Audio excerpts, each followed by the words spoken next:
Assalamualaikum warahmatullahi wabarakatuh. Perangkatnya, para tokoh masyarakat, tokoh agama, Bapak Haji Ujang Sai, Bapak Haji Zulfan Rifai, dan Bapak Haji Ahmad Mudin, mohon maaf tidak dapat kami sebutkan satu persatu yang sangat kami banggakan. Yang adinda kami Muhammad Hanis beserta rombongannya dari Jamaah Masjid Qiblatain PHDM 12,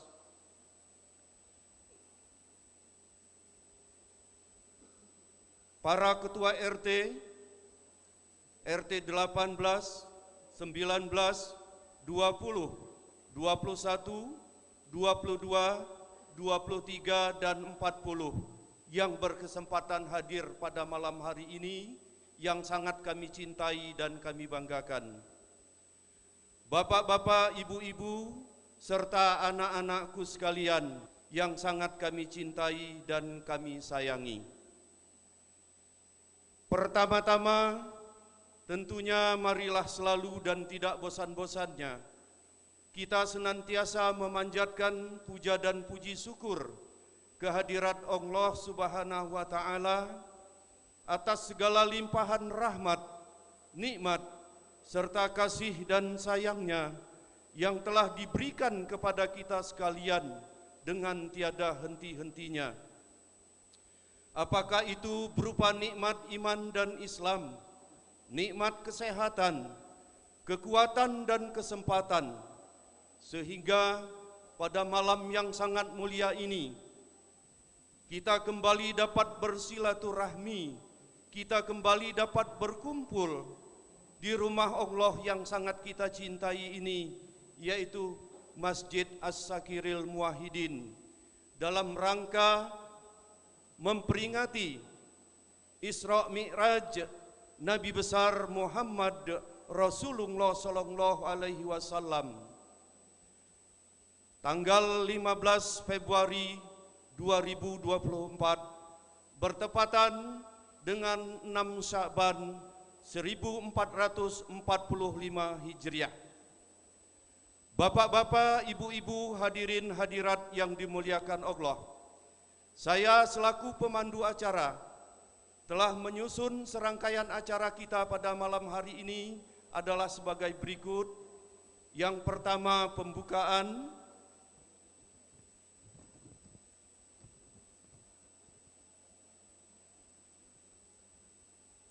Yang kedua, pembacaan ayat-ayat suci Al-Quran yang akan dibacakan oleh adinda kami Nasihun Amin SPD.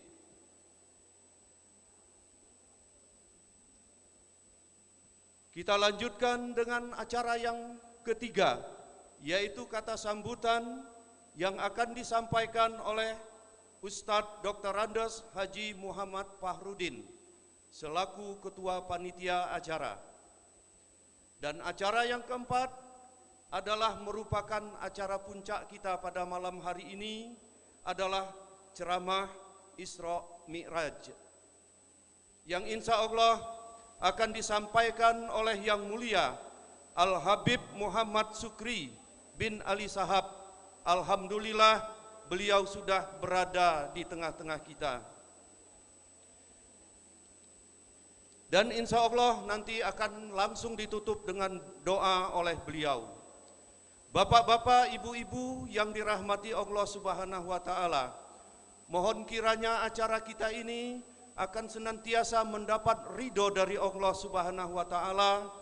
Untuk itu, marilah kita buka acara ini dengan sama-sama melapaskan basmalah. Bismillahirrahmanirrahim. Hadirin yang dimuliakan Allah, marilah kita memasuki acara yang kedua, yaitu pembacaan ayat-ayat suci Al-Quran. Kepada yang terhormat adinda kami Nasihun Amin SPD, waktu dan tempat dipersilahkan.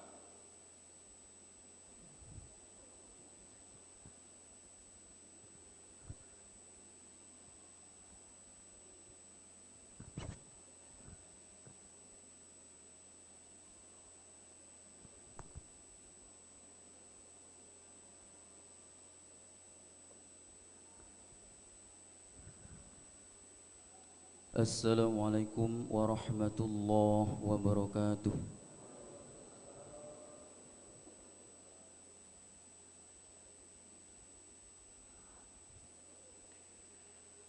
A'udzu billahi minasy syaithanir rajim.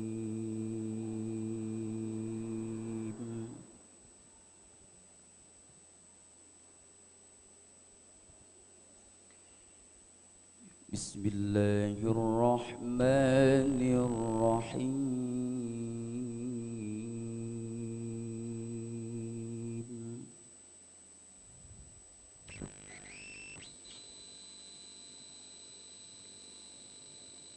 Subhanalladzi asra bi'abdihi laylan minal masjidil haram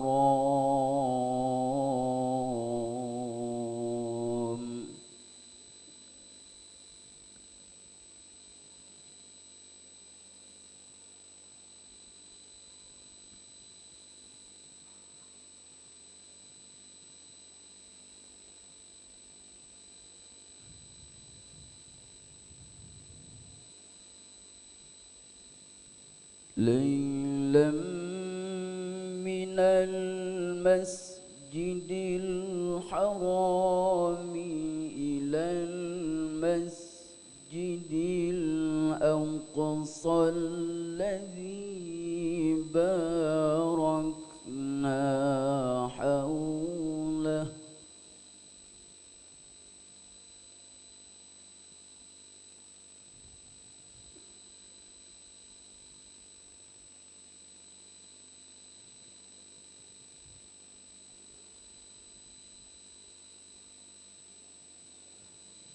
الذي باركنا حوله لنريه من آياتنا إنه هو السميع البصير.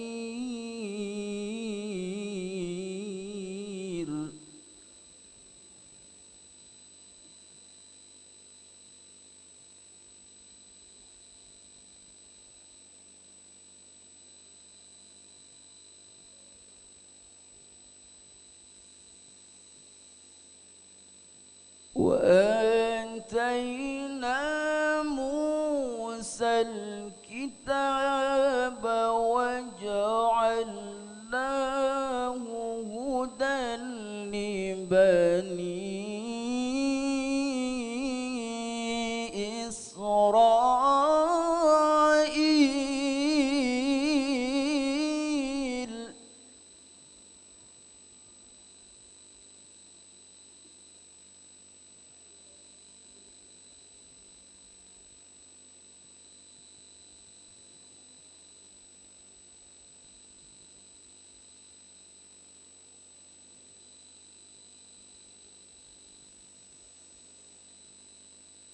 وجعلناه هدى لبني إسرائيل ألا تتخذوا من دوني وكيلا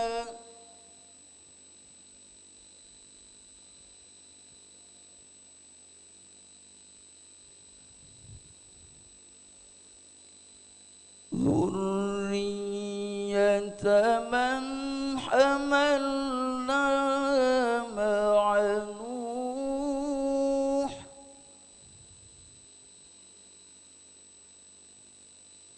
إنه كان عبدا شكورا.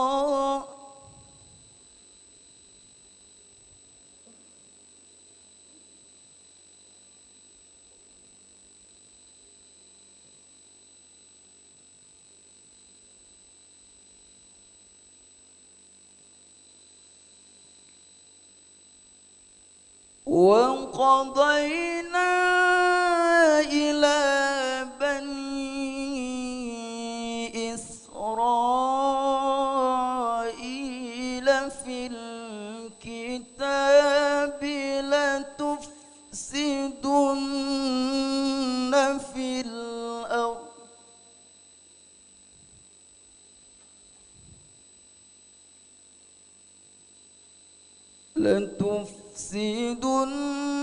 في الأرض مرتين ولتعلن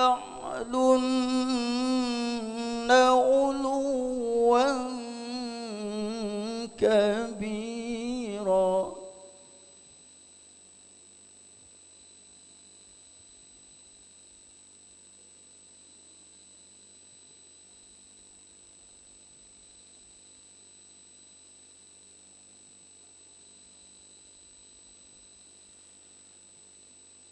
فإذا جاء وعد أولاهما بعثنا عليكم عبادا لنا أولي بأس شديد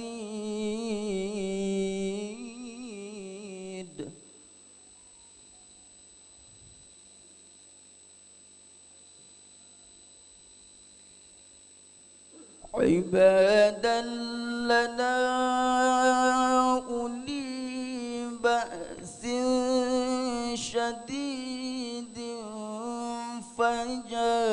فجاسوا خلال الديار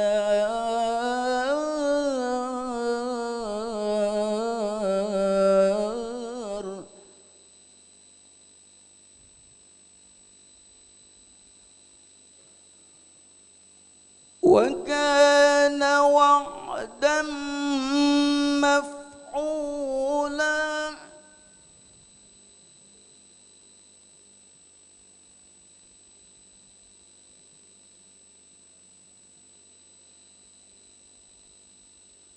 ثم رددنا لكم الكرة عليهم وأمددناكم بأموال وبنين وجعلناكم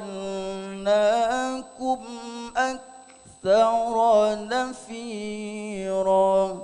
صدق الله العظيم. السلام عليكم ورحمة الله وبركاته.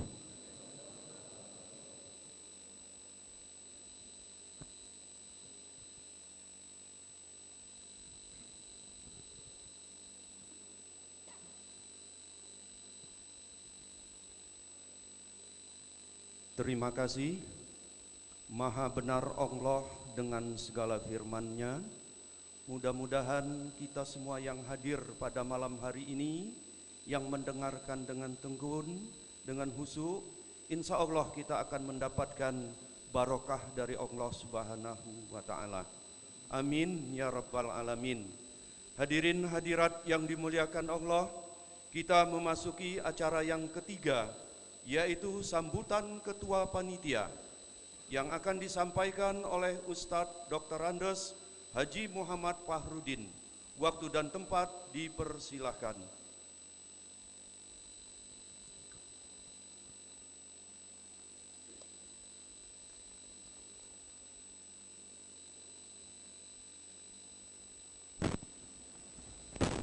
Suruh.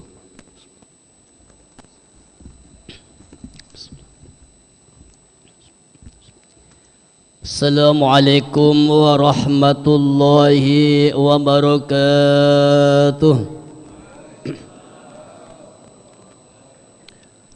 Kelihatannya kurang semangat salamnya, masih ada yang ngobrol. Sekali lagi mudah-mudahan kita semuanya dalam keadaan selamat dunia dan akhirat. Assalamualaikum warahmatullahi wabarakatuh. Waalaikumsalam. A'udzu billahi minasyaitonir rajim. Bismillahirrahmanirrahim. Alhamdulillahilladzi asra bi'abdihi lailam minal masjidil haram ilal masjidil aqsa alladzi barakna hawlahu linuriyahu min ayatina innahu was-sami'ul basir. Asyhadu an la ilaha illallah wahdahu la syarika lah wa asyhadu anna Muhammadan abduhu wa rasuluhu la nabiyya ba'dah.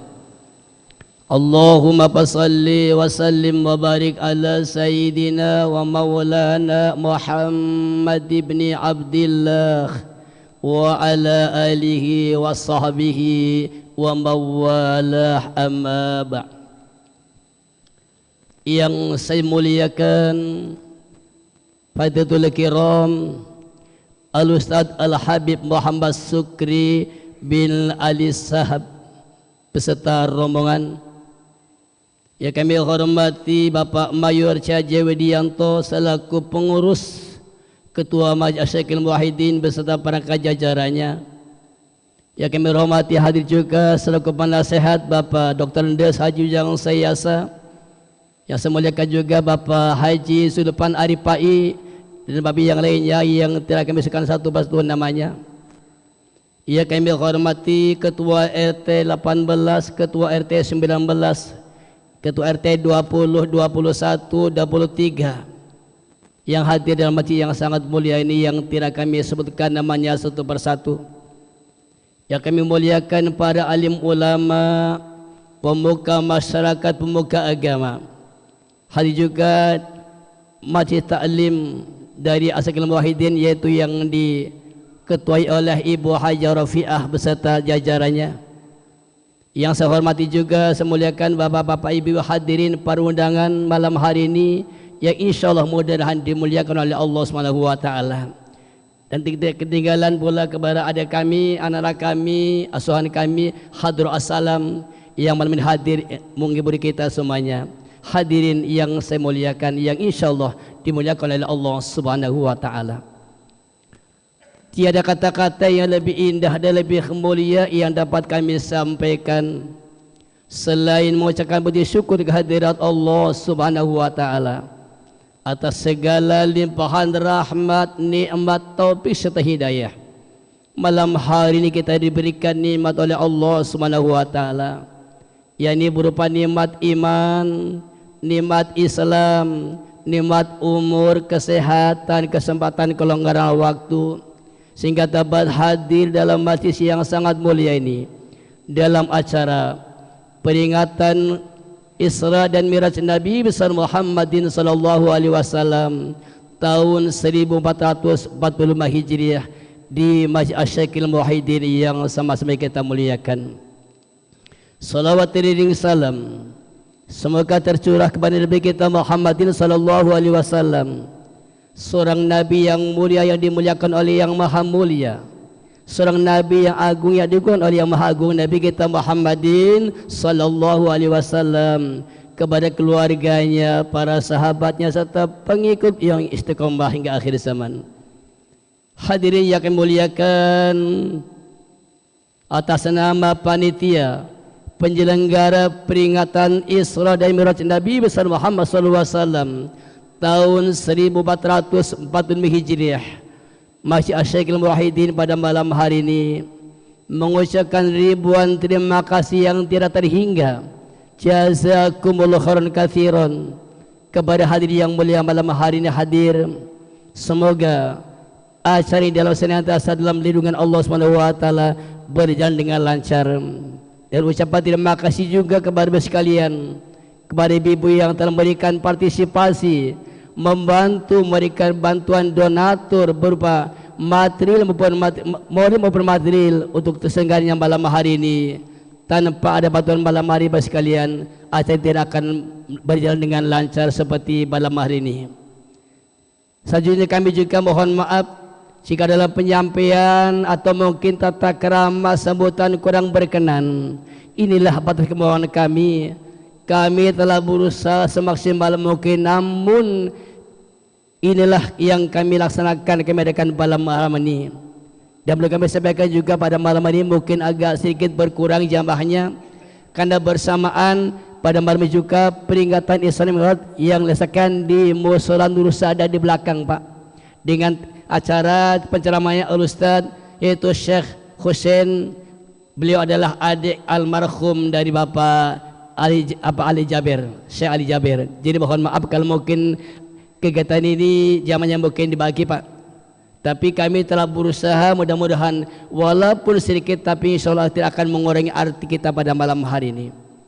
Selanjutnya mari kita dengarkan bersama peringatan Isra Nabi Muhammad SAW pada malam hari ini. Hikmah yang terkandung dalam acara ini mudah-mudahan akan kita mendapatkan hikmahnya dalam acara peringatan Isra dan Mi'raj Nabi besar Muhammad SAW. Hadirin yang muliakan, demikian barangkali disebutkan kami atas nama panitia penyelenggara peringatan Isra dan Mi'raj Nabi besar Muhammad SAW, dan mudah-mudahan acara semuanya berjalan dengan lancar sesuai dengan yang kita harapkan pada malam ini. Sekali demikian, kepada hadirin saya mohon maaf, kepada Allah kita mohon maghfirahnya. Nun wal qalam wa masturun. Wassalamualaikum warahmatullahi wabarakatuh.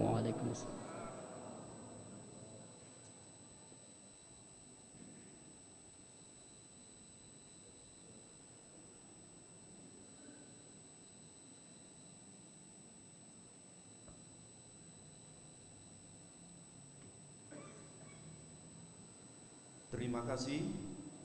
Hadirin hadirat yang dimuliakan Allah, kita memasuki acara yang keempat, merupakan acara puncak kita pada malam hari ini, yaitu ceramah Isra Mi'raj Nabi Muhammad Rasulullah SAW yang akan disampaikan oleh Yang Mulia Al-Habib Muhammad Sukri bin Ali Sahab. Untuk itu dengan segala hormat, waktu dan tempat dipersilakan. Allahumma sholli ala Sayyidina Muhammad.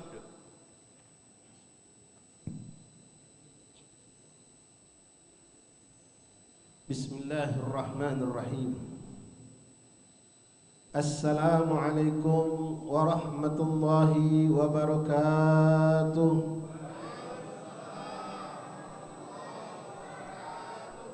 Bismillah walhamdulillah, wassalatu wassalam ala rasulillah Sayyidina Maulana Muhammad ibn Abdullah wa ala alihi wa sahbihi wa man walah. Rabbi syrah li sadri wa yassir li amri wa ahlul uqdatan min lisani yafqahu qawli. Rabbi zidna ilman wa yaqinan warzuqna fahman.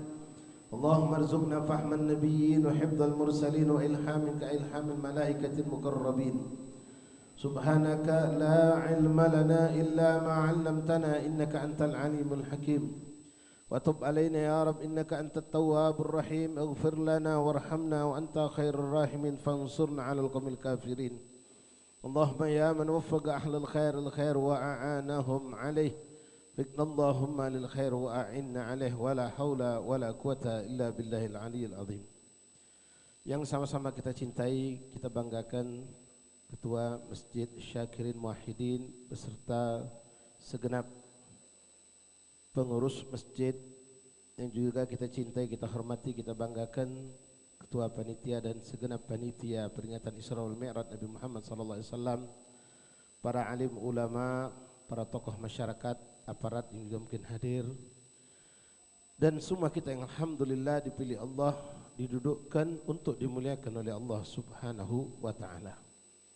Alhamdulillah, alhamdulillah pada malam hari yang penuh berkah ini walaupun dalam keadaan diguyur hujan dan juga mungkin pada malam hari ini ada beberapa acara yang berbarengan Pak ya, bukan bertabrakan. Kalau tabrakan itu tidak nikmat Pak. Kalau berbarengan itu nikmat insya Allah Ta'ala. Insya Allah Allah Subhanahu Wa Ta'ala memberkahi kita pada pertemuan malam hari ini. Walaupun dengan kondisi banjir di mana-mana dan segalanya, tapi inilah yang Allah telah berikan, inilah yang terbaik buat kita semua insya Allah. Ma'asyarul hadirin rahimani rahimakumullah, alhamdulillah, alhamdulillah. Kita dikumpulkan Allah di masjidnya Allah Subhanahu Wa Ta'ala.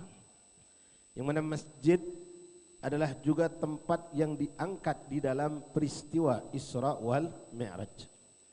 Maka di sini kita sedikit agak miris, agak bersedih ketika ada masjid-masjid atau musolah barangkali yang mereka enggan untuk mengadakan peringatan Isra wal Mi'raj.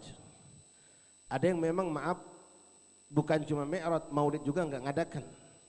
Segala macam bentuk acara memperingati hari besar Islam dianggap bid'ah barangkali menurut mereka. Ada juga yang mengadakan cuma Maulid. Ngapain ngadakan Mi'raj, cukup Maulid sudah cukup mereka bilang. Ikhwani rahimakumullah, kalau masjid, musola itu enggak ngadakan mi'raj dengan tanpa udzur syar'i, itu suatu yang bisa dibilang ada kekurangan Pak.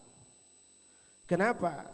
Karena laulal Isra wal Mi'raj, kalau bukan berkat adanya peristiwa Isra wal Mi'raj, kita enggak bakalan dirikan masjid.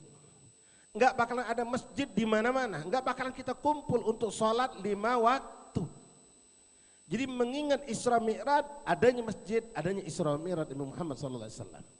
Adanya masjid, adanya solat pasti dan tidak bisa dipisahkan dengan peristiwa Isra wal Mi'raj Nabi Muhammad SAW. Kalau kita cerita tentang Maulid Rasul, yang kita angkat juga adalah beliau Rasulullah. Entah lama lagi kita bakal mengadakan barangkali bulan Ramadan, nuzul Quran, juga yang kita angkat adalah kekasih Allah. Nabi kita Nabi Muhammad SAW. Nanti tahun baru Islam diangkat cerita tentang hijrah. Hijrahnya siapa? Juga hijrahnya Rasulullah SAW. Nah, tujuan mengadakan acara seperti ini adalah untuk mendekatkan diri kita kepada Allah. Lewat kita lebih mengenali sosok agung Rasulullah dan lebih mengenali ajaran-ajaran Rasulullah. Karena Allah Subhanahu Wa Ta'ala, ibu bapak hadirin, mensyaratkan, menjadikan syarat untuk kita bisa dicintai Allah adalah dengan mengikuti baginda Rasulullah. Bagaimana kita akan mengikuti sosok agung Rasulullah kalau kita tidak begitu mengenal sosok agung Rasulullah? Maaf Bapak, bukan cerita politik. Saya paling anti cerita politik dalam masjid karena bukan tempatnya. Tapi barusan kita selesai politik Pak. Selesai, ya belum selesai dibilang, ya kegiatan nyoblos sudah. Kita milih caleg, nggak mungkin kita bodoh-bodohan begininya, tusuk yang sini, tusuk yang enggak, pasti kita harus kenali dulu siapa yang mau kita pilih. Kita harus mengenali orang yang akan kita pilih, apalagi mau dijadikan pemimpin, enggak mungkin kita sembarang. Ketika kita mengenal sosok si Fulan bin Fulan atau Fulana binti Fulan yang nyalek pengen jadi anggota DPR, entah itu di kota, provinsi atau nasional, kita tahu benar ini orang-orang baik. Memang sebelum nyalek udah jadi orang baik, sering berbuat kebaikan, maka kita mungkin akan memilih dia. Bukan orang yang baik dadak-dadakan, bukan. Nah, begitupun yang lebih utama lagi Bu Bapak, apalagi di zaman sekarang.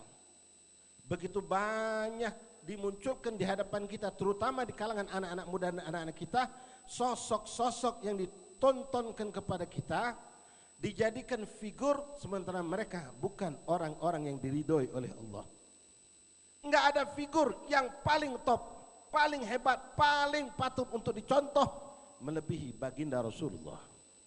Lewat peristiwa Isra Mi'raj inilah ibu bapak, Allah pengen menunjukkan kepada semua makhluk Allah, termasuk semua malaikat Allah, termasuk semua nabi dan rasul yang pernah diutus Allah, bahkan alam semesta, tentang siapakah sosok makhluk yang paling dicintai Allah, makhluk yang paling dirindukan Allah, yang digelar dengan Habibullah, kekasihnya Allah. Beliaulah Nabi kita, Nabi Muhammad. Kita nggak boleh Bapak, hadirin ibu, melebih-lebihkan Nabi dan menjatuhkan yang lain. Kita di sini bukan mau melebihkan dan apalagi naudzubillah menjatuhkan Nabi dan Rasul yang lain. Tapi memang Rasulullah Nabi Muhammad memiliki kelebihan yang teramat sangat luar biasa. Siapa yang memberikan tahu kepada kita? Allah. Di antaranya lewat peristiwa Isra wal Mi'raj. Kita boleh melebihkan untuk cinta sama Rasulullah, memuji Rasulullah, mengagungkan Rasulullah lebih dari semua nabi yang lainnya. Kenapa? Kita umat Nabi Muhammad.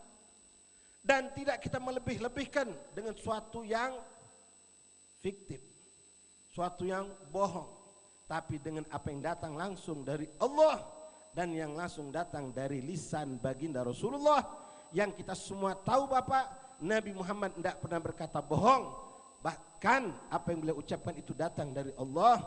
La yantiqu anil hawa in huwa illa wahyun yuha. Bu Bapak hadirin rahimakumullah, kalau kita bahas peristiwa Isra Mi'raj cukup panjang dan kami sudah mencoba beberapa kali, 2 jam pun nggak selesai Pak. Kalau kita buka semua peristiwa Isra Mi'raj, lalu kita bahas juga bab tentang sholat. Dan di sini saya ingin membuka tentang Rasulullah. Saya berharap diri saya dan kita semua ditambahkan Allah dengan penambahan yang banyak untuk lebih mengenal Rasulullah, dan sehingga daripada buah mengenal Rasulullah mencintai Rasulullah. Karena dengan mencintai Rasulullah maka kita akan manut, kita akan ngikut, kita akan berbuat untuk mencontoh Rasulullah sesuai dengan perintah Allah. Allah menegaskan Bu Bapak bahwasanya tidak akan kita mendapatkan cinta dari Allah kecuali dengan mengikuti beliau Rasulullah. Qul in kuntum tuhibbunallah fattabi'uni yuhibbukumullah wa yaghfir lakum dzunubakum. Wallahu ghafurur rahim. Katakan wahai Muhammad, Allah yang nyuruh Nabi Muhammad kepada mereka umatmu, baik yang hidup di zaman Nabi sampai kita saat ini, sampai yang datang di belakang kita ila yaumil kiamat. Apa yang harus dikatakan? In kuntum tuhibbunallah, kalau kalian semua mengaku cinta Allah pasti, karena itu adalah iman. Kewajiban kita mencintai Allah yang memberi segala buat kita. Allah yang memberi mata Pak sehingga bisa melihat, memberi telinga, memberi lisan, memberi semua kebutuhan kita, nikmat-nikmat semuanya Allah sang pemberi. Kalau kamu, kata Allah, pengen mengaku mencintai aku, qul in kuntum tuhibbunallah, kalau kita umat ini katakan wahai Muhammad, kalau kalian mencintai Allah, ngaku cinta Allah, maka fattabi'uni, ikuti aku, kata Rasulullah, ikuti aku, maka yuhibbukumullah, Allah akan mencintai kalian dengan kalian mengikuti aku. Bahkan ditambah lagi, sebetulnya udah cukup kalau kita udah dicintai Allah Pak. Nikmat yang teramat sangat luar biasa. Semua Nabi dan Rasul berharap mendapatkan cinta dari Allah. Allah tambahkan untuk umat Nabi Muhammad, wa yaghfir lakum dzunub, Allah ampunkan pula dosa-dosa kita dengan kita mencontoh Nabi Muhammad. Bu Bapak hadirin Nabi rahimakumullah, siapa itu Rasulullah? Siapa itu Nabi Muhammad? Ibu bapak hadirin hadirat, Allah menciptakan manusia dari semenjak Nabi Allah Adam alaihissalam ila yaumil kiamah. Kalau di total mungkin jumlahnya sudah sekian ratus miliar manusia. Lalu Allah pisahkan dari sekian ratus manusia yang Allah ciptakan, yang mulia dan yang hina di hadapan Allah, dengan meletakkan iman dan kekafiran. Maka semua umat Islam yang beriman kepada Allah dari zaman Nabi Allah Adam ila yauminal an, sampai hari ini dan seterusnya setelah hari ini, mereka adalah orang yang dipilih Allah. Berapa jumlah mereka? Hari ini saja umat Islam sudah hampir mencapai 3 miliar. Hari ini. Kalau dihitung mundur yang kemarin-kemarin, mungkin ratusan miliar. Dari semua itu Bu Bapak, Allah pilih manusia pilihan, manusia super yang dijadikan Allah khalifatu fil ard, para pemimpin yang ditunjuk Allah di muka buminya, itulah mereka nabi dan rasul. Dasarkan apa yang disampaikan Rasulullah kepada kita, jumlah nabi itu tersebut dalam sebuah hadis. Nabi mengatakan 124.000 jumlah nabi. Beb, bukan 25 Beb, ntar Pak. Ya, 124.000 jumlah nabi. Banyak yang kita nggak kenal. Sebagian Allah ceritakan kepada Rasul, sebagian tidak Allah ceritakan kepada Rasulullah. Sebagian besar mereka tidak termaktub dalam Al-Quran, tapi Nabi Muhammad mengenali mereka. Lalu Bu Bapak, dari 124.000 manusia pilihan, kalau kita boleh pakai hitungan pangkat, minjem sebentar Bapak, bintang 1, itulah mereka 124.000 manusia pilihan. Dari 124.000 manusia super ini, Allah pilih 313 yang diangkat menjadi Rasul. Bukan sekedar Nabi, tapi Nabi dan Rasul. Tidak semua Nabi itu Rasul, tapi setiap Rasul pasti Nabi. Dipilih, levelnya bintang 2. Lebih mulia, lebih hebat. Ada dari zaman Nabi Allah Adam, anak keturunan, sampai ke Nabi Allah Isa alaihissalam. Lalu dari 313 tersebut Bu Bapak, Allah pilih lagi. Allah pilih lagi the best of the best. Orang yang hebat dari semua orang hebat. Itulah yang wajib kita kenal. 25 Nabi dan Rasul. Adam, Nuh, Hud, Soleh, terus sampai kepada Nabi kita Nabi Muhammad. Ini udah bintang 3. Levelnya udah bintang 3. Lalu dari 25 Nabi dan Rasul yang termulia, dengan segala kemuliaan, kesempurnaan yang Allah berikan kepada mereka, mukjizatnya, kehebatan ini dan itunya, Allah pilih lagi yang terhebat. Dari 25 ini Pak, the best of the best of the best. Yang terhebat dari yang terhebat dari yang terhebat. Itulah kita kenal Nabi Ulul Azmi, ada 5 Nabi dan Rasul. Yang paling super, bintang udah bintang 4. Paling super, paling hebat, paling mulia dari 25 Nabi dan Rasul. Itulah kita mengenal sosok Nabi Musa alaihissalam, Nabi Ibrahim, Nabi Nuh, Nabi Isa alaihissalam, dan Nabi kita Nabi Muhammad. Lalu Pak, Bu, demi Allah isyhadu, saksikanlah, dari semua manusia yang pernah Allah ciptakan, dari semenjak Adam alaihissalam sampai kelak hari kiamat, terpilihlah manusia yang paling mulia, paling hebat kedudukannya di sisi Allah, paling tinggi derajatnya, yang paling hebat makrifatnya kepada Allah. Beliaulah Habibullah. Dari 5 Nabi tadi Pak, dipilihlah pemimpinnya. Itulah Nabi kita, Nabi Muhammad, yang enggak punya kerajaan, yang enggak punya mahkota, yang bersinggasana cuma dengan karpet yang buruk, yang jelek. Bahkan itu pun terkadang beliau jarang menggunakan, lebih sering menggunakan pelepah korma. Yang duduk dengan rendah hati bersama fuqara masakin. Yang tidak punya pengawal-pengawal hebat dalam atribut-atributnya, tapi dikelilingi oleh sahabat yang mencintainya. Yang makan kadang-kadang sehari cuma dengan korma dan air putih. Bahkan beliau Rasulullah terkadang Pak 2-3 hari tidak meneguk makan minuman ataupun makanan kecuali hanya beberapa biji korma saja. Lebih hebat dari Nabi Sulaiman yang raja di raja. Lebih hebat dari Nabi Musa yang membelah lautan. Lebih hebat dari Nabi Allah Isa Ruhullah yang bisa menghidupkan orang meninggal. Lebih hebat bahkan dari ayahnya manusia Nabi Allah Adam alaihis salam. Rasul pernah berkata Pak, dan beliau tidak sombong. Beliau mengatakan, Adam wa man dunahu tahta liwa'i yaumil qiyamah wala fakhr. Nabi Allah Adam alaihi salam dan semua nabi-nabi yang datang setelah Adam sampai Isa bin Maryam, semua mereka kata Rasulullah akan berada di belakangku pada hari kiamat, akan ikut benderaku kata Rasulullah. Wala fakhar, tapi aku tidak sombong dengan pemberian Allah itu. Itu cuma Nabi yang ngomong. Hus, jaga lisanmu. Nabi mengatakan itu tidak lebih dan tidak bukan kecuali itu datang dari Allah dan beliau mengetahui itu. Lalu Allah pertegas biar kita pun tidak mengingkari ucapan Rasulullah lewat firman Allah dalam Al-Quran yang tadi dibacakan. Kalau Isra, peristiwa dibuka di surah Al-Isra Pak, di ayat-ayat awal yang kedua. Kalau mengenal surah tentang Mi'rajnya mana, buka surah An-Nujum. Surah An-Najm itu menceritakan tentang Mi'rajnya Rasulullah sallallahu alaihi wasallam.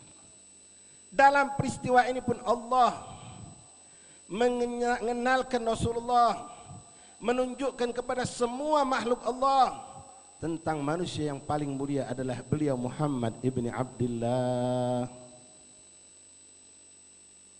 Rasulullah naik buruk Pak, didampingi Jibril alaihissalam dari Masjidil Haram ke Masjidil Aqsa. Di Masjidil Aqsa itu telah dikumpulkan oleh Allah semua nabi-nabi dan rasul yang pernah diutus dan dipilih Allah. Dipenuhi pula masjid itu dengan ribuan bahkan jumlah yang tak terhingga dari malaikat-malaikat Allah, termasuk pemimpin mereka malaikat Jibril alaihis salam. Sampai Rasulullah Pak dengan buruknya, lalu beliau turun, penuh masjid itu, semua mereka berdiri menyambut kedatangan Rasulullah. Semua berlomba-lomba mengucapkan salam, penghormatan untuk beliau Rasulullah. Nabi paling bontot, posturnya kecil, umurnya pun tak begitu panjang Pak. Dilantiknya pun tidak dengan kemewahan, tidak dengan biaya yang menghabiskan duit rakyat, tidak ada itu pada sejarah Rasulullah. Beliau diangkat jadi nabi di dalam gua yang gelap gulita. Hanya dihadiri oleh malaikat Jibril alaihissalam yang memberikan wahyu surah Al-Iqra dari 1 sampai 5. Itulah penobatan Nabi menjadi Nabiullah. Ikhwani rahimani rahimakumullah. Datang Rasulullah Pak, semua mereka bangkit berdiri menyambut Nabi Muhammad, menghormati Nabi Muhammad, berebut mengucapkan salam tahiyatan wa salaman li Habibir Rahman. Lalu setelah itu Jibril alaihissalam dasarkan hadis-hadis yang sahih memerintahkan semua yang ada di Masjidil Aqsa untuk berdiri menghadap kiblat untuk melaksanakan sholat. Ingat, di sini perlu saya jelaskan, kadang-kadang kita langsung bingung kalau dibilang sholat, kan belum ada perintah sholat. Sholat itu ikhwan merupakan syariat umat dari semenjak Nabi Allah Adam alaihissalam. Sudah ada, setiap nabi pasti diperintahkan untuk sholat. Bahkan Rasulullah dan sahabat sebelum ada peristiwa Isra Mi'raj mereka sudah sholat. Tapi yang jadi masalah pokok dalam masalah sholat dengan Isra Mi'raj adalah adanya perintah sholat wajib 5 waktu. Itu munculnya lewat peristiwa Isra Mi'raj. Kalau perkara sholat Nabi udah diajarkan, sahabat udah sholat. Bahkan kita ibu dengar cerita mengenaskan tentang Rasulullah ketika beliau masih di Mekah. Beliau sedang sholat, kadang-kadang orang kafir Quraisy dengan tampah aling-aling melempar kotoran di atas kepala baginda Rasulullah. Di mana Nabi sujud, di situ diletakkan kotoran binatang. Bahkan Sayyidatuna Fatimah menangis melihat keadaan tersebut, namun dia tak mampu untuk membela ayahnya. Sholat sahabat melakukan secara diam-diam di rumah karena keadaan tidak memungkinkan mereka untuk menampakkan ibadah mereka karena dikelilingi oleh mereka orang-orang kafir yang membenci Allah dan Rasul.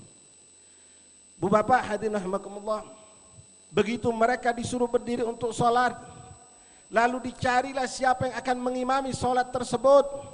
Bayangkan Pak, yang kumpul hadir bukan para ulama, bukan kiai, bukan habaib, bukan para wali, tapi semua nabi dan rasul dari Adam alaihissalam sampai Nabi Allah Isa bin Maryam hadir saat itu. Maka siapa yang dipilih untuk jadi pemimpin Pak, ngimamin sholat? Adam, maju engkau sebagai imam karena engkau adalah manusia pertama, nabi pertama. Tidak Pak, bukan Nabi Adam atau Nabi Allah Nuh sebagai Abul Bashar Thani yang juga memiliki keturunan terbanyak setelah Adam alaihissalam pun bukan. Atau mungkin Sulaiman alaihissalam, raja dan nabi yang hebat luar biasa. Terbang Pak, kendaraannya angin. Jin itu pasukannya, tentaranya. Hebat, punya kedudukan. Raja yang terkaya yang pernah memindahkan dengan perintahnya kepada seorang soleh singgasana Ratu Balqis. Bukan. Lalu Musa kalimullah, barangkali Nabi Musa yang bisa bercakap-cakap langsung kepada Allah, yang punya mukjizat pernah membelah lautan merah. Bukan. Atau mungkin Ruhullah, Isa bin Maryam yang terlahirkan tanpa abah. Pun tidak. Oh, barangkali Nabi Ibrahim, pendiri Ka'bah bersama Ismail. Pun tidak. Yang dipilih oleh Allah, yang ditunjuk saat itu untuk memimpin semua Nabi dan Rasul, salat ngadep Allah yang tidak pernah terjadi sepanjang zaman, baik sebelum kejadian Isra Mi'raj ataupun setelah Isra Mi'raj ini kejadian. Semua nabi kumpul, duduk bareng, berdiri bareng, salat itu belum pernah terjadi. Kecuali saat Isra Mi'raj Nabi Muhammad. Lalu siapa yang terpilih ya ikhwani? Yang terpilih untuk mengimami salat huwa habibuna Muhammad. Sallu ala Nabi Muhammad. Yang dipilih Nabi Muhammad Pak. Rasulullah yang tidurnya di pelepah korma, yang sangat tawadhu, lebih senang duduk sama orang-orang miskin papa, yang kalau berperang urusan nyawa jadi korban paling di depan, kalau sudah bagian-bagian tentang urusan membagi harta rampasan perang paling terakhir. Inilah sosok agung Nabi Muhammad yang sahabat berebut untuk mengambil keberkahan dari air wudhu Rasulullah. Bahkan dikatakan dalam hadis yang sahih Imam Bukhari, kat yatakataluna bainahum, hampir-hampir mereka saling membunuh, seakan-akan berebut daripada sisa air wudhu Rasulullah. Tidak Rasulullah memotong rambut Pak, kecuali rambut itu berebut itu sahabat. Bahkan Nabi pernah membagikan ke tangan-tangan para sahabat. Tabarrukan adalah suatu yang disunnahkan dalam Islam, bukan suatu yang dikategorikan bid'ah. Bahkan Pak, dalam peristiwa Isra ini Bu, Rasulullah sebelum sampai ke Masjidil Aqsa, beliau diajak mampir oleh Jibril alaihissalam ke beberapa tempat. Di antaranya beliau mampir ke tempat dilahirkannya Isa bin Maryam di Bethlehem, Baitul Laham namanya Pak. Turun Nabi dari Buraq, salat 2 rakaat dengan perintah Allah lewat Jibril alaihissalam. Nabi tidak tahu, nanya ini tempat apa Jibril, dikatakan ini adalah Baitul Laham, tempat dulu Isa dilahirkan. Nabi suruh ingat sejarah Nabi sebelumnya. Masa kita pengen ingat sejarah Nabi kita enggak boleh. Nabi ngambil berkah dari orang yang maaf notabene di bawah derajat Rasulullah. Masa kita mau ngambil berkah ulama yang jauh di atas kita enggak boleh, apalagi mau ngambil berkah Rasulullah. Bu Bapak hadirin rahimakumullah, bukan cuma itu. Setelah peristiwa Isra, Nabi naik ke langit, nabi-nabi itu semua diatur oleh Allah. Ada yang cuma berada di langit pertamanya Allah, itu Nabi Allah Adam alaihissalam. Beliau tidak naik ke langit kedua.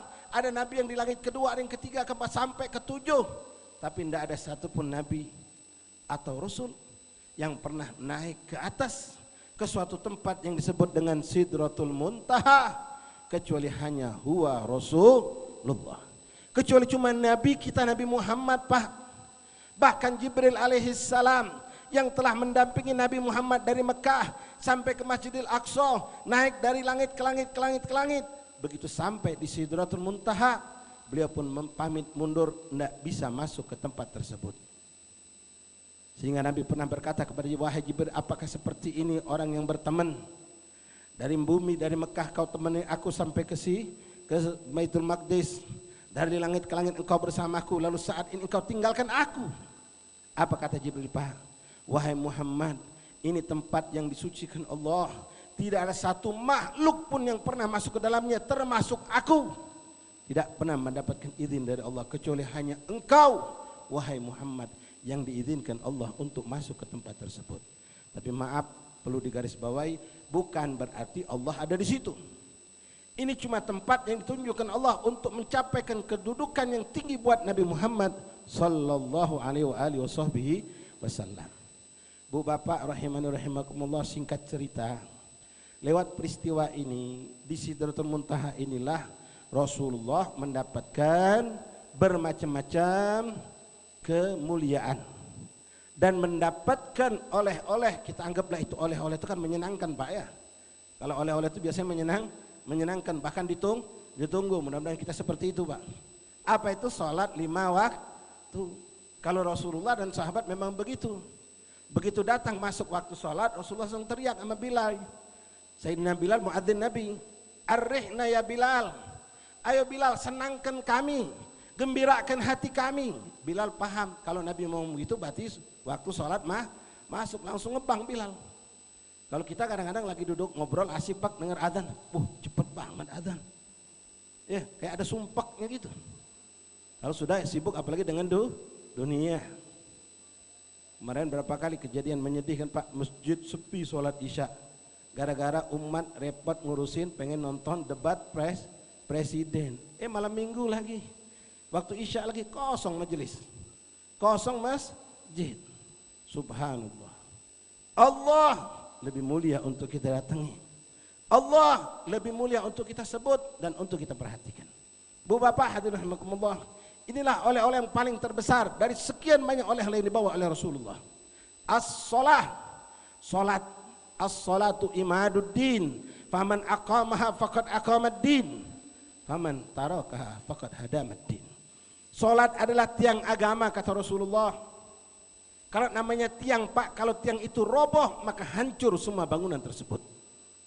Faman aqamaha, siapa yang mendirikan itu salat, maaf bukan cuma salat praktek salat, tapi dengan ilmu, dengan paham bagaimana cara sholat yang baik yang benar, yang mana sholat baik benar inilah yang akan menjadikan mencegah kita dari perbuatan keji dan mungkar. Faqad aqamaddin, siapa yang mendirikan sholat dengan benar, dengan istiqamah, benar-benar dilakukan karena Allah sesuai dengan syariat baginda Rasulullah, maka ini orang faqad aqamaddin, berarti dia telah mendirikan agamanya.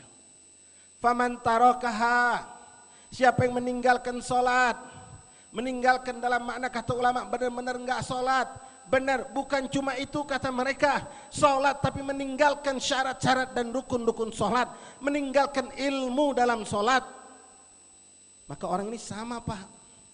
Ada orang sholat tapi wudunya enggak benar, maka sholatnya enggak diterima, 0 di sisi Allah, sama seperti orang enggak sholat. Sholat aurat terbuka, sholat bawa najis, sholat bacanya enggak benar, maka sholat ini sama seperti orang yang enggak sholat. Makanya perlu kita pelajari. Bu bapak rahimakumullah, tadi udah tahu kelebihan Nabi Muhammad dibandingkan Nabi dan Rasul yang lain. Sekarang kita lihat kelebihan sholat Pak. Sholat ini paling utama. Ketika seorang pengen masuk Islam setelah berikrar syahadatain, asyhadu an la ilaha illallah wa asyhadu anna Muhammad Rasulullah, maka yang langsung diperintahkan adalah wa iqamis shalah. Salat dulu. Baru wa ita'iz zakah wa shaum ramadan wal hajjul bait man istata'a ilaihi sabila. Bahkan Rasulullah pernah ditanya Pak oleh sahabat, "Ya Rasulullah, ayu a'mal ahabbu ilallah?" Amalan apa yang paling dicintai Allah? Maka Rasul mengatakan as-salatu alal waktiha, salat yang dilakukan pada waktunya, tidak sampai mepet mau keluar, dilakukan pada waktunya masing-masing. Lalu sahabat nanya, "Tsumma ayyu?" Lalu apalagi ya Rasulullah? Apa jawab Rasulullah Bu bapak? Pada adik-adik dan rekan-rekan yang muda perhatikan benar ini. Rasul mengatakan birrul walidain, berbakti kepada kedua orang tua. Ini derajat yang kedua. Summa ayu, lalu apa lagi ya Rasulullah? Kalau Pak kalimat summa itu Pak menunjukkan derajat. urutan. Lalu apa kata Rasulullah? Al-jihadu fi sabilillah. Jihad, perang, nyawa taruhannya, berperang menghadapi musuh yang dicari mati. Ternyata letaknya di nomor 3 setelah birrul walidain, setelah sholat. Bu bapak hadirin rahimani rahimakumullah.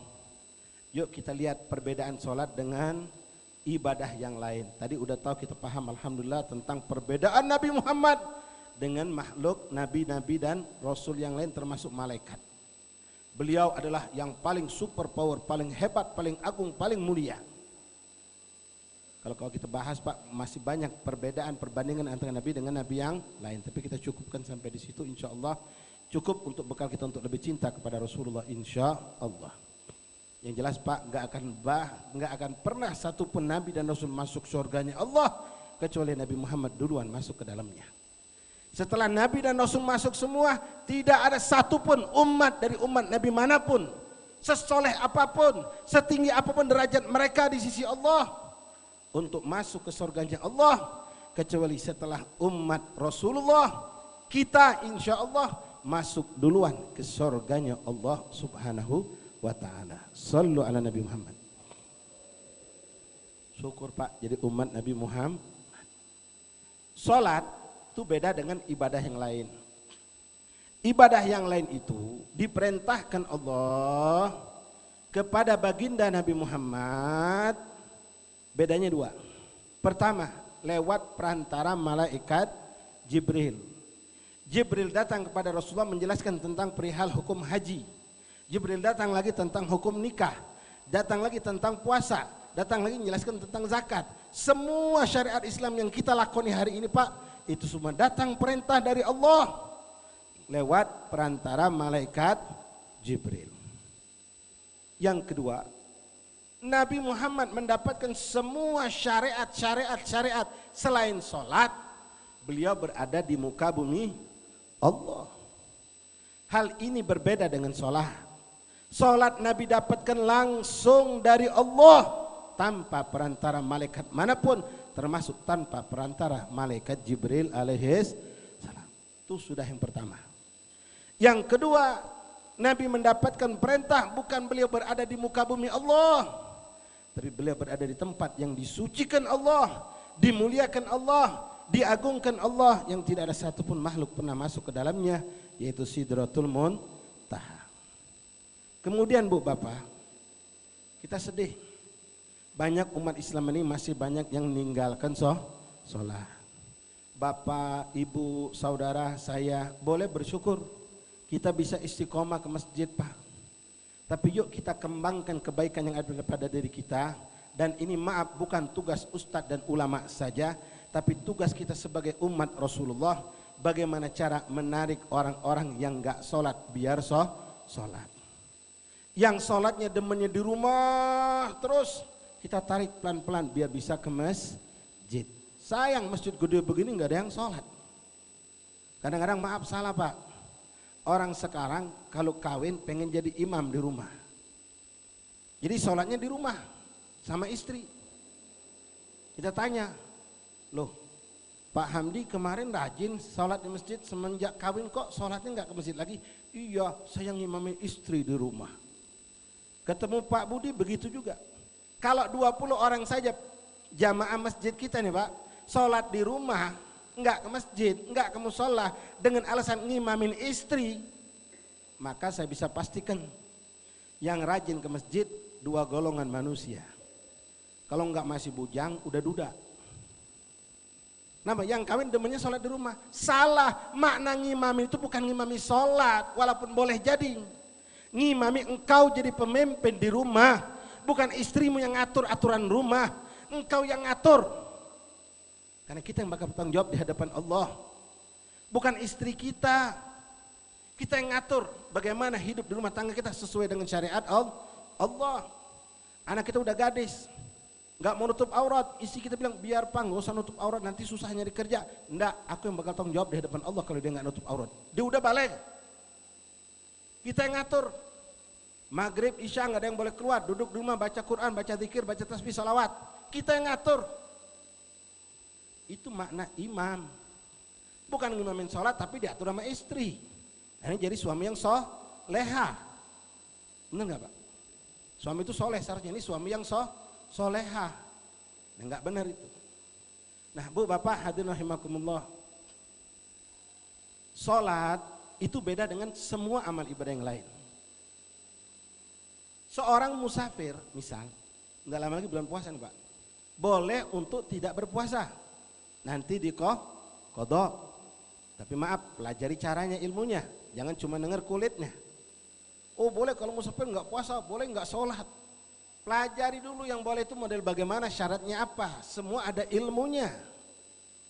Orang sakit Pak, boleh nggak puasa. Orang sakit udah lumpuh, boleh nggak haji. Kita orang yang maaf nggak punya duit, nggak dituntut dia yaumil qiyamah kalau sampai meninggal nggak sempat haji, nggak pernah zakat. Karena memang nggak punya duit. Macam-macam syariat itu ada kemudahan yang Allah berikan. Dengan uzur-uzur yang mungkin tidak terlalu parah. Tapi maaf, untuk urusan sholat Allah nggak berikan hal seperti itu. Ingat Bu Bapak, kita mungkin sudah tahu, ulama udah menjelaskan, cuma tinggal cari ilmunya. Dalam sholat, kita musafir, tetap wajib sholat. Walaupun alhamdulillah dikasih keringanan untuk safar yang cukup jauh, bukan tujuan maksiat, boleh dijamak, boleh dikosor. Tapi ninggal ke sholat boleh nggak? Nggak boleh. Walaupun Bapak dalam perjalanan kotor bernejis pakaian, nggak bisa sholat ganti pakaian, tetap wajib sholat walaupun nanti harus diqodho.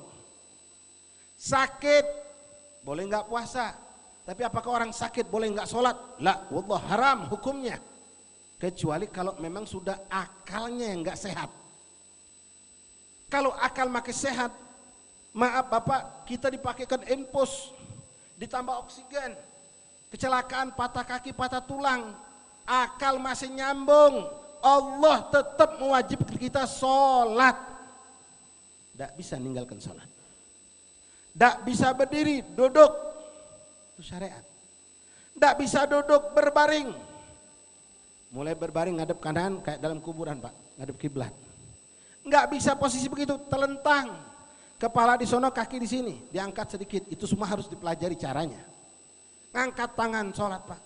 Nggak bisa ngangkat tangan, pakai gerakan kepala. Sampai segitu, sampai segitu. Rasulullah itu jihad Pak, perang yang dihadapi musuh. Allah tidak pernah bilang sama Nabi Muhammad yang kekasihnya Allah, Muhammad, engkau dan sahabatmu sekarang sedang berperang, bela agamaku, menegakkan kalimat la ilaha illallah, maka ku bebaskan dalam peperangan ini sepanjang perang, tidak usah sholat dulu, perang, jihad. Tidak pernah Pak. Carikan hadisnya, carikan ayatnya, tidak pernah. Bahkan yang kita dapatkan, maaf Bapak, Nabi tetap disuruh sholat berjamaah saat perang. Nabi tetap disuruh sholat berjamaah, subhanallah. Sekarang kita modal cuma capek, sibuk. Mungkin yang pedagang lagi laris, ada rapat, ada tugas ini, tugas itu. Kayak kemarin saya ingatkan menekankan kita yang tugas di TPS. Allah, ente memang punya tanggung jawab, jaga. Tapi ente jangan lupa harus sholat. Kadang-kadang ketakutan nggak sholat malah Pak. Nanti kalau saya sholat nanti siapa yang jaga? Kan gantian bisa. Bu, Bapak, jangan pernah menunda sholat gara-gara pekerjaan. Tapi sebaliknya, tunda pekerjaan untuk sholat. Untuk ibadah, untuk sholat apalagi Pak. Terutama juga sholat-sholat sunnah. Jangan nunggu ada waktu luang baru sholat. Tapi luangkan waktu untuk sholat. Bapak kerja keluar dari jam 7.30, pulang sore, mikir sholat duha saya di mana ya? Pikirkan, saya harus mencari waktu luang untuk bisa sholat. Oh nggak bisa ketemu. Tapi katakan saya akan meluangkan waktu untuk sholat. Kalau mencari waktu nggak dapat Pak. Pas sudah mau sholat kayak pedagang nih, pas sudah mau sholat, siapa tahu nanti pelanggan datang. Aku lagi sholat, nanti orang mau belanjang, ngeliat aku sholat, orang lari ke tetangga. Macam-macam. Tapi luangkan waktu untuk sholat. Begitupun untuk hal-hal yang positif lainnya. Bu Bapak, ini kita sedih. Yang perlu yuk kita, saya nggak bicara tentang politik sekali lagi, perubahan. Ini bukan urusan negara, tapi urusan agama. Yang penting juga perlu kita garis bawahi. Kalau umat ini semuanya baik, negeri kita pasti baik. Terutama urusannya ke sholat.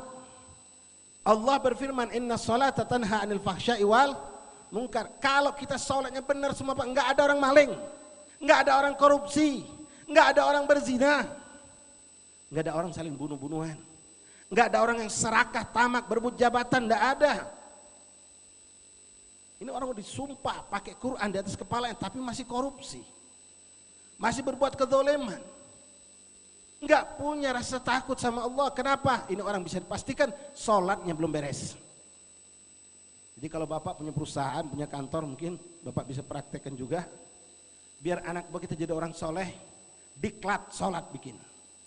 Bukan sekedar mengenal Pancasila, naam baik, bagus, mengenal Indonesia baik, bagus, mengenal negeri kita baik, bagus, mengenal segala macam silakan. Tapi kenalkan mereka bagaimana cara sholat baik. Dan karena apa? Allah yang telah menciptakan kita dan telah menjanjikan kita kalau orang sholat maka dia akan tercegah dari perbuatan keji dan mungkar.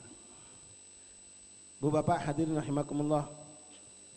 Sekarang kalau saya tanya Bu Bapak, kita termasuk orang yang sholat enggak? Alhamdulillah sholat. Tapi kalau saya bertanya pada diri saya dan kita semua mari bertanya pada diri kita masing-masing, enggak usah lihat kanan kiri. Tong Blembang enggak usah cerodean Pak. Dari pagi subuh kita sholat, asar sholat, zuhur sholat, asar sholat, maghrib isya sholat.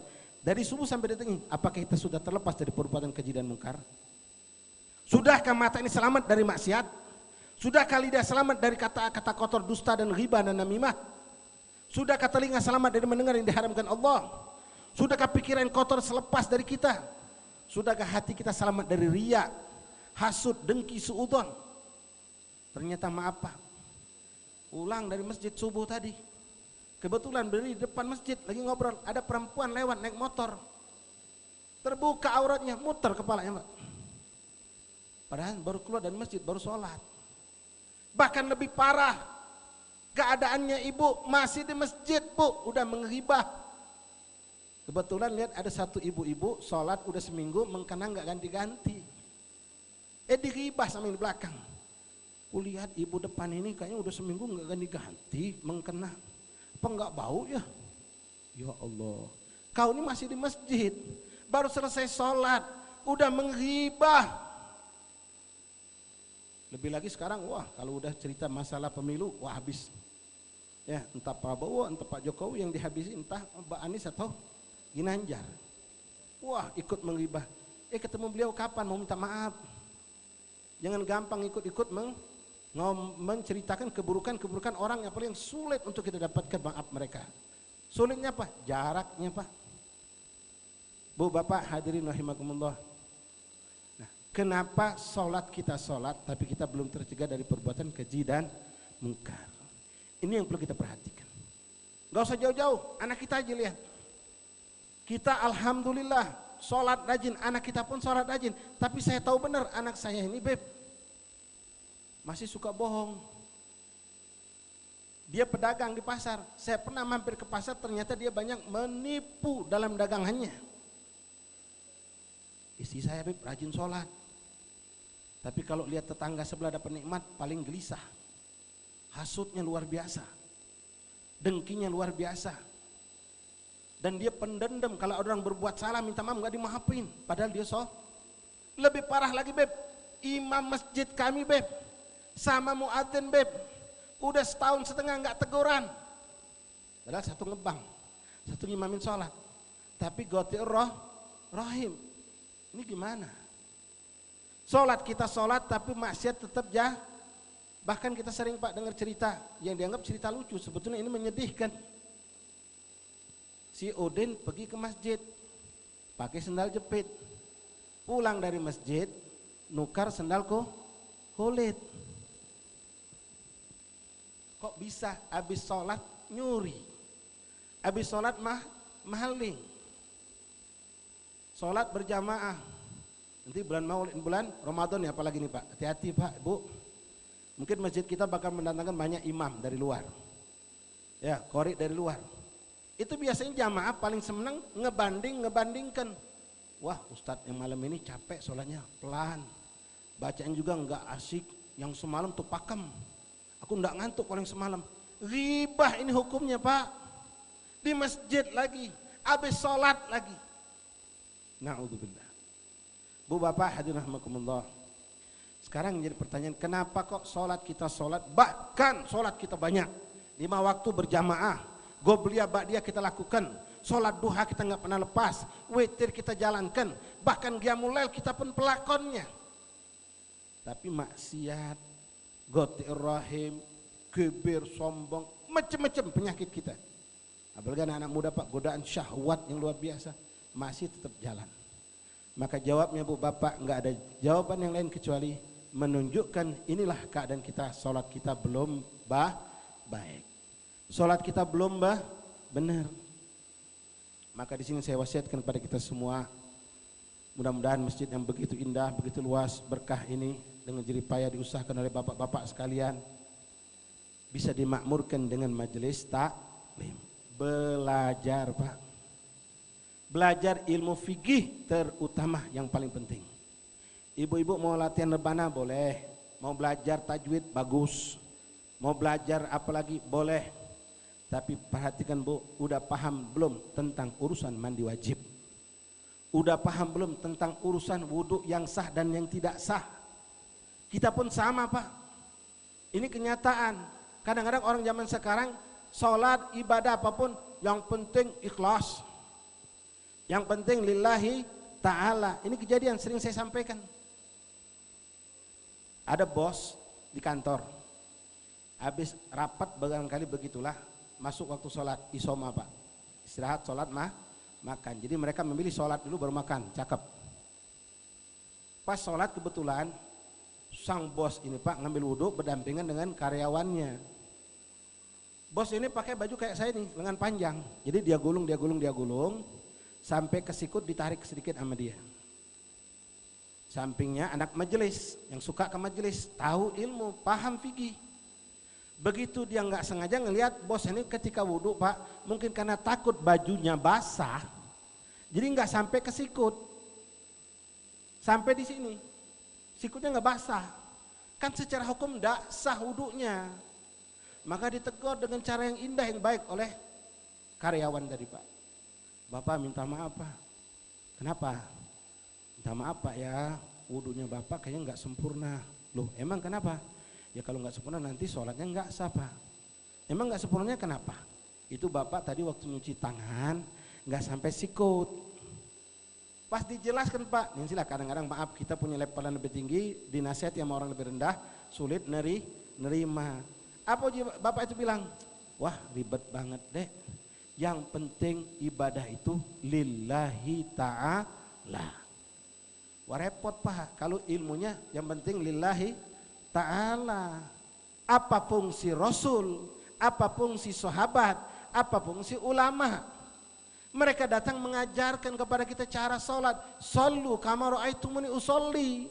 Sholatlah kamu seperti kamu melihat aku, kata Rasulullah. Pernah Nabi sedang duduk Pak di halakoh masjid. Datang seorang sahabat masuk, dia tahu kalau masuk masjid adabnya sholat sunnah. Tapi ini pun ada aturan-aturannya Pak. Ya kayak sekarang nih, kita sedang bayan, sedang penjelasan, sedang taklim. Masuk nggak usah sholat sunnah nggak apa-apa, duduk aja langsung. Karena ilmu lebih penting daripada sholat sunnah tersebut. Kadang-kadang ada orang nggak ngerti, ya sholat. Nah ini sahabat masuk masjid, sholat dia 2 rakaat. Di pojokan lah katakanlah Nabi melihat. Selesai sholat nih sahabat maju ke depan, pengen gabung sama Rasulullah. Dia bilang, dia ucap salam, assalamualaikum warahmatullahi wabarakatuh. Dijawab sama Nabi dan sahabat serempak, waalaikumsalam warahmatullahi wabarakatuh. Sahabat cuma sebatas itu jawab, Nabi pakai tambahan jawab Pak. Apa tambah Nabi? Sholli fa innaka lam tusolli. Sholat lagi, engkau belum sholat kata Nabi. Ini sahabat yang tadi udah sholat bingung, aku kan udah sholat. Tapi kok Nabi bilang sholat lagi belum sholat?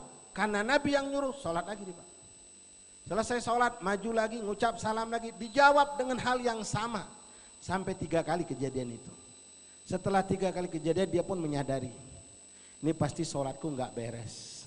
Lalu dia berkata kepada Rasulullah, alimni ya Rasulullah, tolonglah ajarkan aku bagaimana sholat yang baik dan benar. Maka Nabi pun menjelaskan di hadapan sahabat tentang perihal kekurangan-kekurangan yang ada padanya. Ini orang sholat gerakannya macam-macam Pak. Jadi yang batal wudhu, batal sholat dia nggak paham. Rukuk belum tomaknina udah ngangkat badan, belum berdiri sudah sujudnya. Kita harus belajar mandi wajib bab wudhu. Jangan digampangkan urusan wudhu. Berapa banyak perempuan kita Pak, kuku pakai kutek, kerlap-kerlip lagi. Ini kita bingung, ini sholatnya gimana nih perempuan. Kita mau husnuzon, barangkali lagi haid beb, sah wudhunya. Karena kutek itu mencegah air sampai ke kuku. Belum lagi yang nggak ngerti tentang aurat, banyak macam-macam Pak. Intinya yuk kita belajar. Minta maaf kepada Bapak orang-orang tua kami. Walaupun Bapak udah umur 60, 65, 70 lewat pun, jangan malu, jangan segan untuk datangi majelis taklim. Alhamdulillah kalau memang ada di masjid ini. Bahkan jangan menahan diri. Saya salut kepada Bapak kita, orang tua kita, ketua masjid kita, dan pengen juga Haji Bakat dan lain-lain, dan saya dapatkan banyak. Beliau suka hadir di majelis kami, alhamdulillah, di 10 Ilir Pak. Bahkan yang hadir di majelis kami Pak, dari macam-macam tempat. Bahkan ada satu anak, sekarang udah jadi santri kita di pondok pesantren. Itu anak dulu, dia suka hadir di majelis kami. Ba'dal Isya jam 9:15 selesai pulang. Ini anak baru kelas 6 SD. Gemuk Pak, buntet. Saya senang nih kan, lihat ini anak, buntet, mukanya, lucu lah begitu. Pas dia salaman saya tanya, kau pulang kemana? 14 bib, 14. Ya kan orang Palembang kalau balik 14, kalau yang 14 dulu 14 Ilir. Saya tanya, ini saya buka majlis di Sungai Jeruju Pak, di 8 Ilir. 14 mano saya bilang, 14 Ilir, 14 Sulu. KM 14 bib. Ya Rasulullah. KM 14 Pak, datang ke 8 Ilir, ngejar ilmu. Kenapa mereka nggak dapatkan di tempat mereka? Kalaupun ada, maaf, kadang-kadang beda caranya. Ilmu nggak ada tempat kita untuk malu Pak. Maaf, kondangan kita kadang-kadang masuk kampung-kampung, masuk komplek orang nggak pakai malu, nanya lagi pakai. Ini undangan di mana ya alamatnya? Tapi untuk nuntut ilmu jangan. Kalau memang di sini belum ada, cari ustadz yang bisa istiqomah. Tapi yang penting juga jamaahnya juga istiqomah. Pelajari Pak dari bab awal, bab wudhu.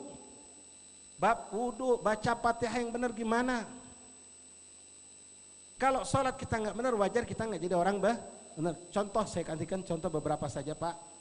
Di antara sholat itu Bu Bapak, ada rukun yang wajib dipelajari. Rukun itu, ada rukun qauli, ada rukun fi'li, ada rukun qalbi. Rukun fi'li itu perbuatan, ruku, sujud. Qalbi itu niat. Nah rukun qauli, selama ini Bapak Ibu pernah nggak memikirkan, tahu pasti kalau ucapan salam benar atau salah? Ucapan salam ini termasuk yang wajib dalam sholat, baik sholat wajib, sholat sunnah, dan wajib dilafazkan dan wajib benar. Selama ini benar nggak? Kalau ada orang ucap salam, apalagi nanti maaf nih Ramadan, jangan kita demen sama imam yang kilatan Pak. Apalagi Ramadan minggu pertama semangatnya Masya Allah, ya semangat 45 kata orang Pak. Allahu Akbar. Bismillahirrahmanirrahim. Alhamdulillahirabbil alamin arrahmanirrahim maliki yaumiddin. Wah, ngebutnya. Allahu Akbar. Subhanallahumma hamidah. Assalamualaikum warahmatullahi wabarakatuh. Enggak benar salat begitu.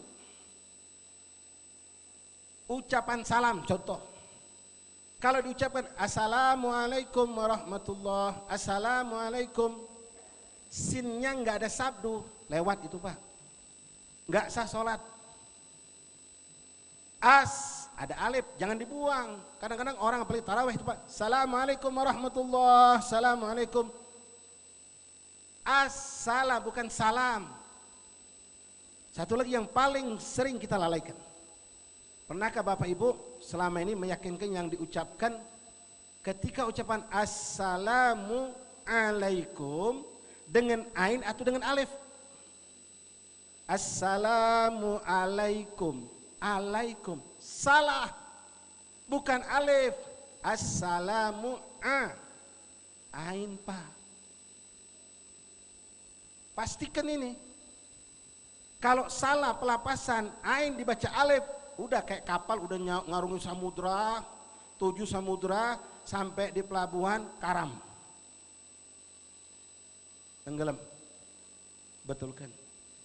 Bismillahirrahmanirrahim. Alhamdulillahirabbil atau a. Bedakan alif dengan ain. Jangan alamin. Bukan ngalamin, jangan salah juga. Alamin, bukan alamin. Pernah enggak selama ini membedakan, meyakinkan yang saya baca benar enggak? Ghairil magdu atau magdu. Dot Pak, bukan dal. Kalau Bapak enggak peduli baca ya ghairil magdu bi alihim, ghairil magdu. Dot diganti dal, ya udah enggak sah salatnya. Kenapa? Fatihahnya enggak sah. Ihdinas Sod bukan sin. Ihdinas siratal, kok siratal sod. Yuk belajar lagi kita mahraj huruf. Siratal ladzi bukan lazi. Na'an amta alaihim, alif ain ain, bukan ain semua, bukan alif semua. Dan banyak lagi yang perlu kita pelajari. Bu Bapak rahimakumullah. Yuk kita sholat dengan baik Pak. Perbaharui sholat kita, benerin sholat. Sekali lagi minta maaf, sholat walaupun Bapak sekarang udah umur sekian, berapapun, kalau memang ngerasa kita butuh untuk belajar, walaupun sama cucu sendiri. Atau anak ustadz, yang namanya ustadz itu sepantar dengan cucu kita nggak apa-apa. Ini pernah kejadian Pak, bener di Palembang, bukan di ujung dalam hutan, bukan pesisir pantai, di tengah kota. Ada majelis satu masjid, ini teman kita yang alami. Majelis taklim, kebetulan yang hadir itu bis maghrib biasa anak muda semua Pak. Bahkan dari luar-luar ngandon kata kita. Ya Bapak mungkin pernah lihat di Spoiler di mana di Lawang Kidul saya punya majelis. Itu yang datang dari macam-macam, bukan orang kampung itu saja. Jadi di masjid ini kalau maghrib yang sholat rame, termasuk orang-orang tua. Tapi mereka kalau habis sholat maghrib, kalau ada majelis pada pulang. Kalau nggak ada majelis duduk nyantai. Ini sedih kita. Jadi orang-orang tua di situ habis maghrib pulang, nanti adzan isya baru datang lagi. Ya alhamdulillah udah bagus. Cuma sayang kenapa kok lari dari majelis? Tiba suatu hari ada seorang tua di antara mereka yang biasanya keluar, hari itu subhanallah ditahan sama Allah nggak keluar. Mau pulang dia mikir mungkin ada apa di rumah yang membuat dia nggak nyaman. Udah di masjid aja lah aku duduk. Iseng-iseng dengerin majelis taklim. Jadi majelis di sini ngerimbun, dia duduk di belakang, nyandar sambil selonjoran lagi Pak. Sambil muter tasbih. Maaf kalau lagi taklim jangan zikir. Ya, nggak nyambung itu. Kalau mau zikir zikir, taklim taklim. Jadi sang anak muda ustadz ini menyampaikan tentang perihal sholat, perihal mandi wajib. Lalu ustadz mengatakan mandi wajib itu rukunnya 2, cuma nggak macam-macam. Pertama niat mandi wajib. Begitu disampaikan Pak, ini Bapak yang selonjor, nyender, tiba-tiba langsung ngelipat kaki, punggungnya berdiri, melotot. Niat mandi wajib. Yang kedua, meratakan air ke sekujur tubuh. Nggak boleh ada sekecil apapun, walaupun sekecil biji beras yang nggak basah. Diulangi lagi sama Ustadz. Yang pertama niat, karena kalau kita mandi tanpa niat mandi wajib, berarti mandi kita sama dengan mandi yang lain. Niat itulah yang membedakan. Gemeter pucat pasti Pak, ini orang tua, keringet dingin, nggak aja pingsan dia.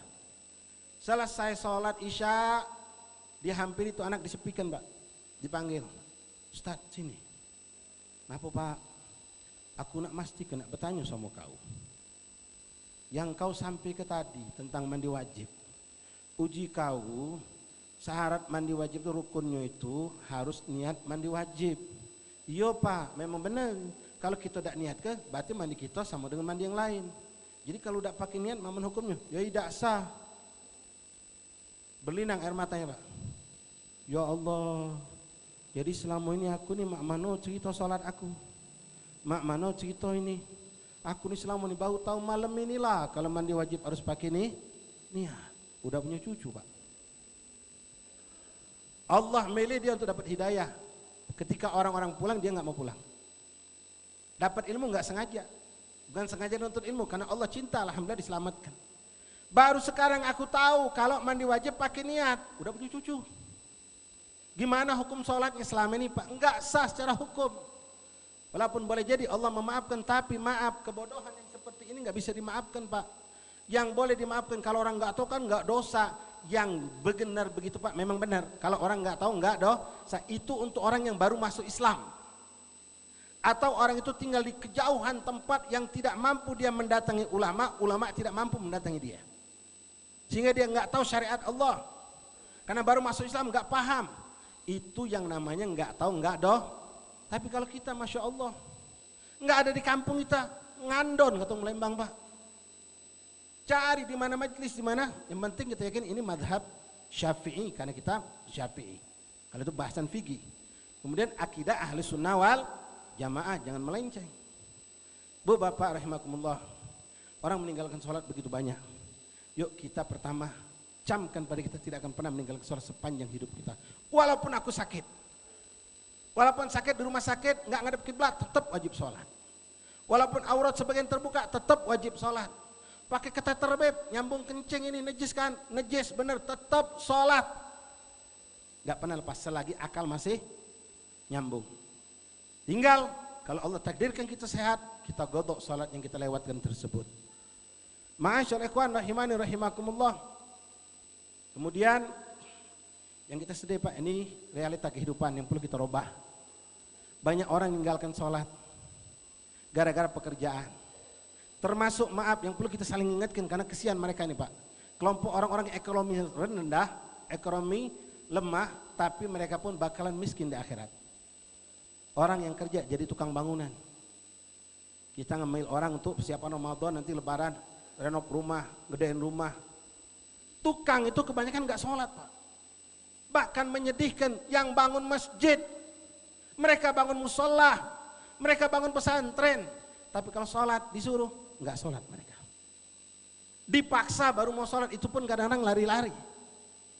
Alasannya badan kami kotor beb, itulah karena mereka tidak taklim. Jadi kotor itu bukan menghalangi sholat, yang menghalangi kalau najis. Kedua, saya contohkan lagi yang banyak ditimpa musibah ini oleh kita semua Pak. Kalau nggak percaya Bapak bisa survei. Begitu banyak umat ini yang kalau kawin nggak sholat zuhur. Banyak Pak. Gimana mau dapat anak keturunan cucu-cucu yang soleh dan soleha? Anak kita kawin zuhur sampai asar nggak ganti pakaian. Enggak sholat, dandan aja dari subuh. Di kuade duduk sampai selesai acara, foto bareng sini, foto bareng situ, panjang cerita foto. Belum lagi acaranya bertele-tele. Udah mau asar, kalau sekarang asar masih mending, udah 3:30 lewat. Kalau asar jam 3, bubar acara selesai jam 2:30, capek letih, zuhur lewat. Padahal maaf secara hukum kawin sunnah, sholat wah. Dan itu saling ingat Pak. Bahkan maaf mungkin kita pelakunya kemarin. Anak kita nggak sholat, karena kita ngedampingin anak di kuade juga nggak Alasan anak kita make up. Alasan kita capek. Selamanan sama ratusan orang. Tegak berdiri gonta ganti. La wallah, itu semua adat yang kita bikin. Allah cuma nuntut cuma 5 menit. Seperti tadi saya katakan, jangan kau menunda sholat karena pekerjaan.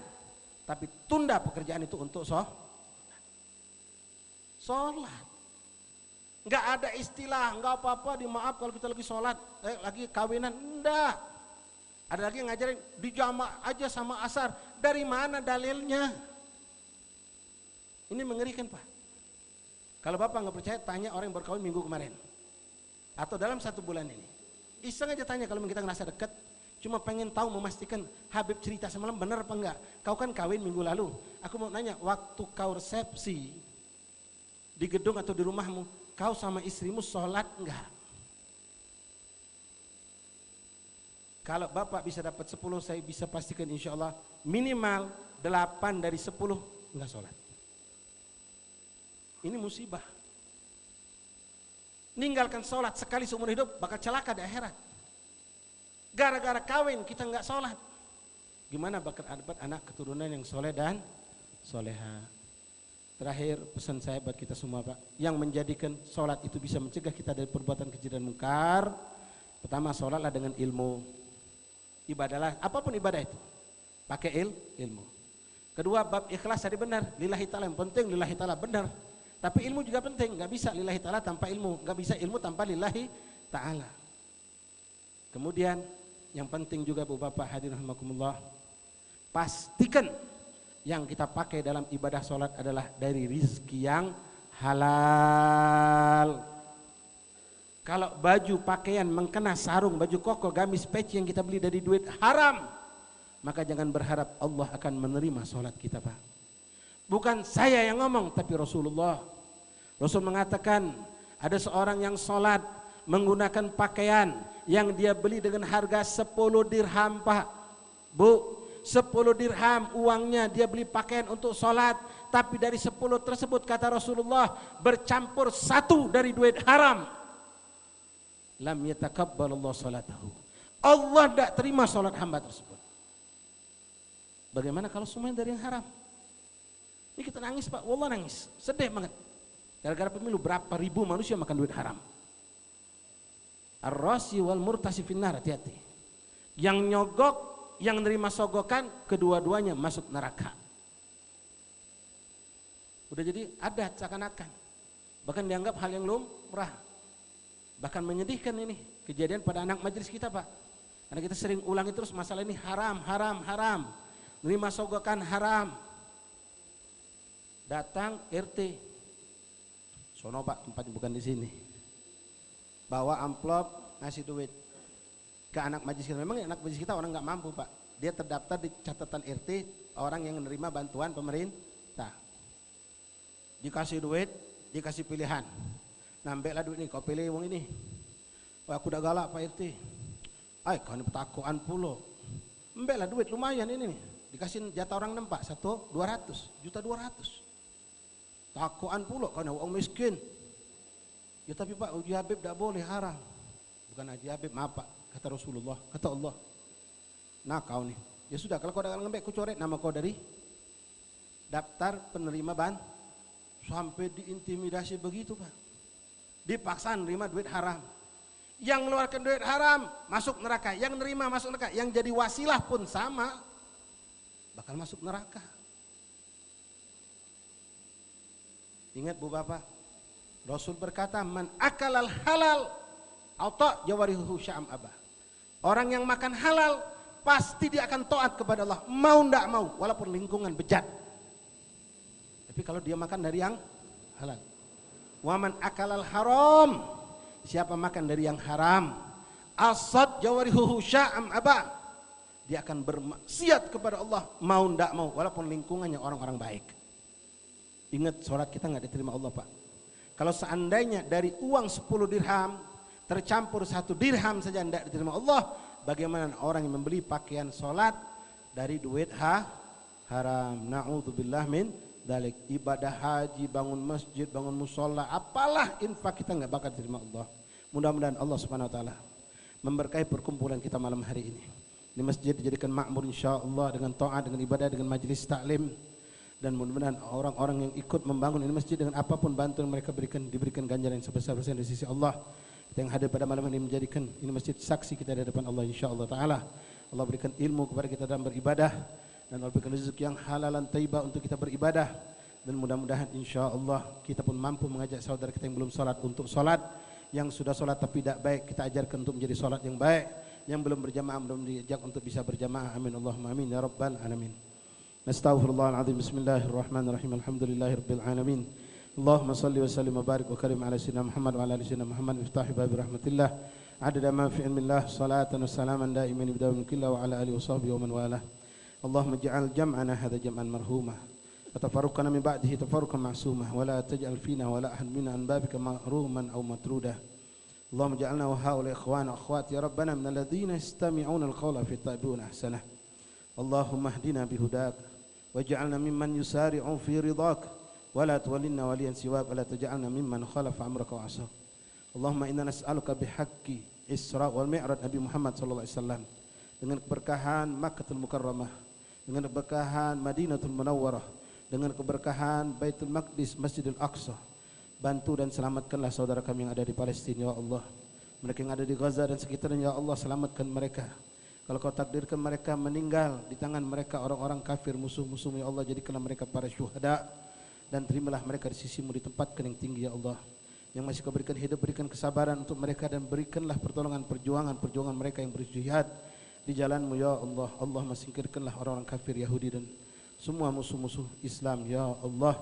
Ya Allah kami mohon kepadamu ya Allah, berikanlah kami pemimpin di negeri ini yang memiliki rasa takut kepadamu, memiliki iman yang kuat dan kokoh, orang yang beribadah kepadamu, orang yang memiliki rahmat dan kasih sayang kepada umat. Ya Allah, selamatkanlah kami dari segala kehancuran dan kebinasaan. Allahumma hdina bihudak waj'alna mimman yusari'u fi ridhak wa la tuwallina waliyan siwak wa la taj'alna mimman khalafa amraka wa asab. Allahumma rabbana dhallamna anfusana wa in lam taghfir lana wa tarhamna lanakunanna minal khasirin. Rabbana hab lana min azwajina wa dhurriyyatina qurrata a'yun waj'alna lil muttaqina imama. Allahumma ij'alna muqimis salah min dhurriyyatina rabbana taqabbal du'a. Rabbana atina fid dunya hasanah fil akhirati hasanah wa qina adzabannar. Sallallahu alaihi wasallam Muhammadin nabiyil ummi wa alihi wasallam. Alhamdulillah bil alamin. Bu Bapak, ini yang bisa kami sampaikan, mudah-mudahan bermanfaat untuk kita semua. Kepada pengurus masjid, kepada panitia kami ucapkan dan kita semua syukran jazakumullah khair. Assalamualaikum warahmatullahi wabarakatuh.